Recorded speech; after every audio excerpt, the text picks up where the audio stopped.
Muy buenas a todos nuestros oyentes. Estamos aquí hoy en la Escuela Universitaria de Osuna, acompañados de nuestros compañeros del doble grado de Fisioterapia y Ciencias del Deporte, Rafael Alcaide Requejo, Jaime García Garrido, Francisco Mateo Lucas y yo, Juan Antonio Santaella, que actuará como moderador en este podcast. Hoy estamos aquí en representación de la asignatura de disfunciones del sistema musculoesquelético y especialidades clínicas, para hablar sobre un tema que actualmente está muy a la vanguardia, como es el ligamento cruzado anterior. Vamos a conocer todas las partes de una correcta rehabilitación, pre y el post de la cirugía. Y bueno, vamos a empezar. Rafa, yo soy un jugador de fútbol. Voy a jugar un partido, un entrenamiento. ¿Qué factores me van a provocar a mí que yo pueda sufrir una lesión de ligamento cruzado anterior? Buenas, Juan Antonio. Bueno, antes que nada, gracias por estar aquí. Y como hemos dicho, tanto tú que has ido a jugar fútbol o deporte que requieran mucho cambio de dirección, pivotaje brusco, salto de entrada, te dan una mayor probabilidad, ¿vale?, para lesionarte el ligamento cruzado anterior.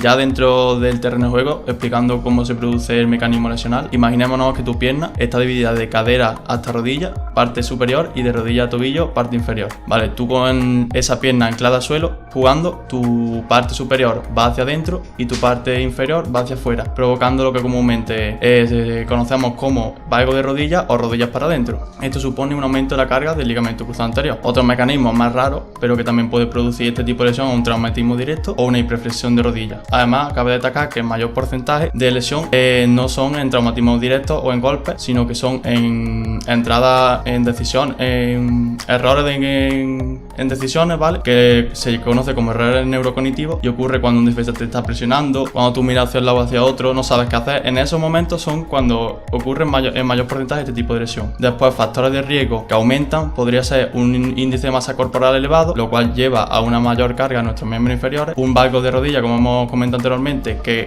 por morfología en mujeres es mayor, por tanto las mujeres van a sufrir mayor riesgo de lesión. Lesiones previas en el miembro inferior, ya sea en la pierna lesionada o en la contralateral, hiperlasitud articular, que para explicarlo es si nuestra articulación se tiene que mover en un rango normal, en la hiperlasitud se mueve más de lo que debería. El tipo de nivel de actividad tuya, si tú juegas al fútbol a nivel de élite, tienes una mayor demanda física que una persona a pie que no tiene demanda física en su día a día. Antecedentes familiares, tiempo de reconstrucción, que cabe destacar el tipo de injerto y si la operación ha sido temprana o tardía o tienes varias operaciones, que en estas dos anteriores pues sería un peor pronóstico. Y lesiones asociadas al ligamento cruzado anterior, como podría ser menisco o ligamento interno de la rodilla. Después, la fuerza de los músculos de la rodilla es muy importante, cuádriceps isquiotibial, ya que van a estabilizar nuestra rodilla. Y un gran olvidado y un dato imperceptible que debemos de reconocer es el tipo de calzado y el tipo de terreno en el que jugamos, ya que eso puede afectar nuestra biomecánica. Bueno, Mateo, sospechamos de que un futbolista nuestro ha podido sufrir una rotura del ligamento cruzado anterior. Tú, como profesional, ¿qué es lo que debes hacer?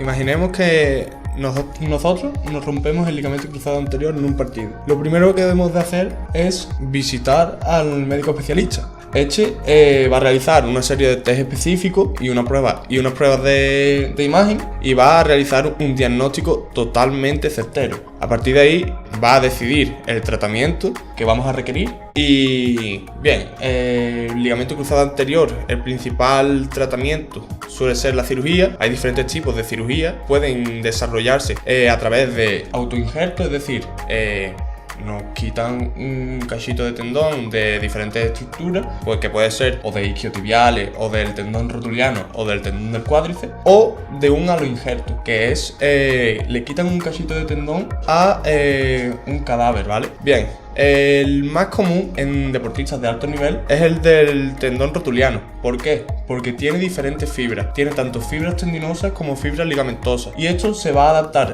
totalmente no, porque es una estructura no anatómica que se localiza en una región anatómica no natural. Pero al tener fibras ligamentosas, ¿vale?, también se adapta mejor al organismo que, por ejemplo, la cirugía con un injerto de tendón de isquiotibial o de tendón del cuádriceps. Vale, como ha dicho Mateo, Jaime, es muy importante realizar un correcto diagnóstico, lo que conocemos en fisioterapia como diagnóstico diferencial. ¿Qué pasos se han de seguir para realizar una correcta valoración? Bueno, pues para hacer una correcta valoración hay que tener en cuenta varias cosas. Una de ellas sería la biomecánica, que como ya ha dicho mi compañero Rafa, el valgo de rodilla es un factor de riesgo muy importante. Entonces habría que valorar si se produce este valgo de rodilla en distintos movimientos, como puede ser los saltos, aterrizajes, aceleraciones, frenadas, y ver si se produce y cómo evitarlo. Otro aspecto a valorar sería el equilibrio y la estabilidad. Aquí hay muchos test que podemos hacer para valorarlo. En cuanto al equilibrio dinámico, tenemos el test SBT, que básicamente consiste en apoyo a una pierna y con la otra pierna hacer trabajo de alcance en distintos planos, ya sea hacia adelante, hacia atrás, hacia los lados.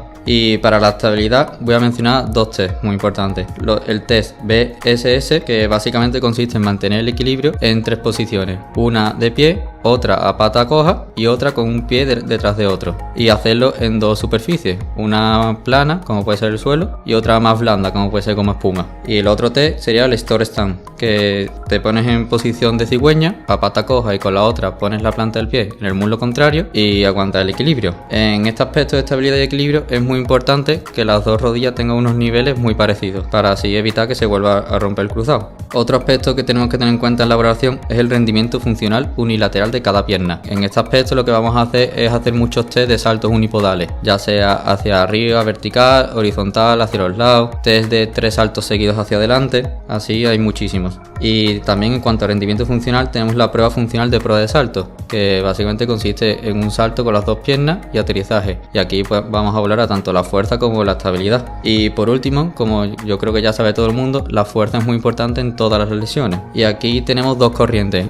Una, si el equipo tiene muchos medios, podemos medir la fuerza tanto de cuádriceps como isquio, que son los 2 grupos principales de la rodilla, y de manera isocinética. Y lo vamos a medir tanto la fuerza flexora y extensora a 180 grados segundos y a 60 grados segundos. Y si el club no tiene tantos medios, podemos medir la fuerza más como se ha hecho de toda la vida, de tanto isométrica como concéntrica. ¿Qué es eso de la fuerza isocinética? Pues básicamente es una máquina, pero que tú no regulas la resistencia, sino que regulas la velocidad y tú aplicas la máxima velocidad que puedes y la máquina te va cambiando la resistencia.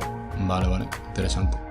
Bueno, esta valoración que nos ha comentado Jaime nos puede servir para darle el ok a nuestro jugador, para que vuelva correctamente al terreno de juego.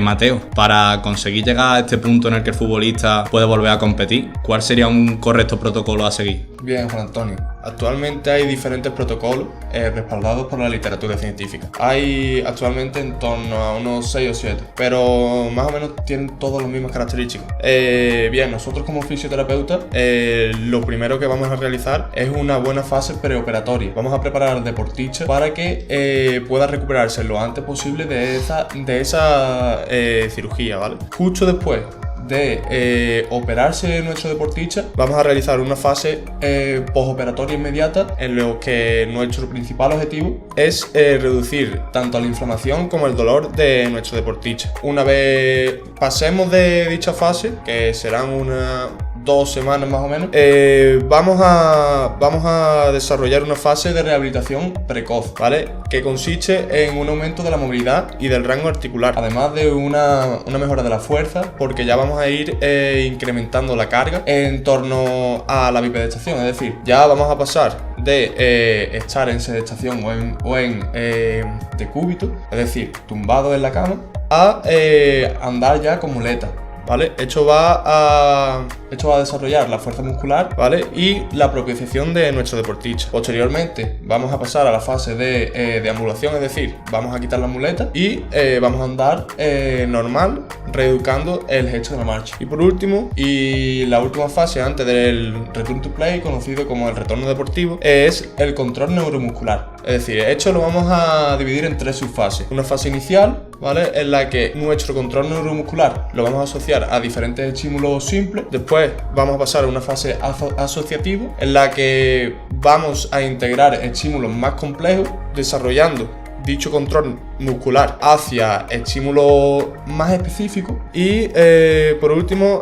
una fase autónoma que vamos a relacionar la fuerza neuromuscular que ya hemos desarrollado en las fases anteriores, pero adaptándolo a estímulos más propios del deporte, es decir, estímulos específicos en el terreno de juego, integrándonos con nuestro equipo. Y bien, al final lo que pretendemos con cualquier protocolo, cualquier fase o cualquier proceso de rehabilitación es mejorar la capacidad de reacción de nuestros deportistas para que puedan tomar una decisión ante diferentes situaciones cambiantes, como se dan en el fútbol.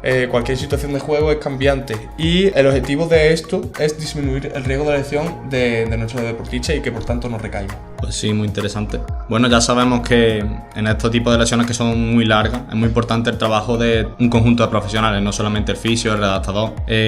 Muchas veces se pasa por alto, pero Jaime, el papel del psicólogo del deporte, en este caso, ¿cómo lo definirías? Bueno, pues yo considero que el papel del psicólogo es muy importante y se suele olvidar, porque el psicólogo va a influir directamente en la confianza de nuestros jugadores. Y ya se ha visto que unos niveles altos de confianza van a provocar que el jugador vuelva al terreno de juego más rápido de lo previsto, y esto aumenta el riesgo de rotura. Y también se ha visto que unos niveles bajos de confianza provocan miedo en el futbolista y que también aumenten los riesgos de rotura. Así que el papel del psicólogo es muy importante para hacer que los niveles de confianza sean unos óptimos, ni muy altos ni muy bajos. Perfecto, pues muy interesante esta charla. Yo creo que podemos concluir al final con que la lesión del ligamento cruzado anterior es multifactorial, no existe un único factor que tú puedas trabajar o predecir para evitar su lesión. Es muy importante a la hora de valorarla comprobar la fuerza, estabilidad, todo lo que ha comentado nuestros compañeros en ambas piernas, no solamente la pierna lesionada. Y por último, como hemos dicho al final, que el trabajo multidisciplinar es súper importante. Trabajar de la mano el médico, el redactador, el fisio, el psicólogo. Yo creo que estos serían puntos a quedarnos de esta charla súper importantes. Así que bueno, espero que os haya gustado este podcast. Muchas gracias a nuestros oyentes y a los participantes de nuestra encuesta. Así que nos vemos en la próxima. Chao.